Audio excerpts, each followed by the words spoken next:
Tata, kailangan niya na ng agarang. Nga nito si Francis ay tuluyan ngang naipagamot nga itong si Nanay Guapa.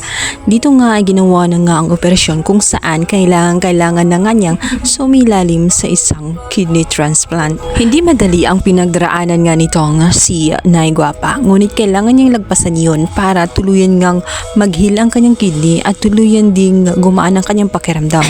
Kaya naman ito si Tata abot langit ang pagsusumamo na sana ay malagpasan ng kanyang nanay ang naturang operasyon at sana maging maayos din ng lahat. Alam din naman yan. Bago pang man sumalang si Nanay Guapa sa kanyang operasyon, kinausap siya ng kanyang anak at sinabi nito na magtiwala lamang sa mga doktor at alam naman niya na hindi sila pababayaan ng Diyos. Maging maayos din ang lahat. Kabilang banda, patuloy din ang operasyon nga nitong si Venice. Pinagdarasal na rin nitong si Tatang ang kabutihan at kaligtasan nga nitong si Venice kahit alam niya na hindi naging mabuti ito sa kanya at palagi lamang siyang pinahirapan nga nitong si Venice. Kailanman hindi siya pinakitaan ng mabuting asal, ngunit hangad pa rin niya ang kaligtasan. Malalagpasan ng dalawa ang naturang operasyon, ngunit mag-iiba naman ang kanilang mga mundo dahil nga itong si Venice ay mag-iiba na rin ang itsura dahil hindi na na-reserba ang kanyang mukha. Sa madaling salita, ibang mukha na nga ang kakaharap ng lahat. Iba na rin ang boses nito dahil ginawan lamang ng paraan ng doktor sapagkat wala na silang magagawa sa dating mukha. Lubhang na damage na nga ito kaya naman tuloy na nga ang pinalitan. Kaya naman si Venice matapos nga makarecover ay galit na galit. Binasag niya ang salamin matapos makita na iba na ang mukha at hindi na maibalik ang dati niyang itsura.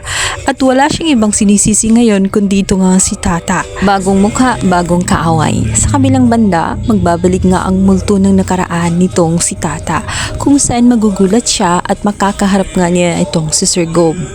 Isa pala itong sinyales dahil dito pala ay malalaman na nga ang matagal ng sekreto nga nitong si Sir Gob kung saan meron pala itong isang anak na babae na matagal nang nawalay sa kanya at ito ay anak nila nitong si Carmine. Ating mapapansin habang kumakain nga itong si Tata kasama nga ang kanyang pamilya at ang kanyang Nanay Guapa nung ito nga ay gumaling na ay biglang ang nasagi at nakita nila ang larawan nga nitong si Carmine kung saan sinasabi nga nitong si Nanay Guapa na ito ay kanyang pamangkin.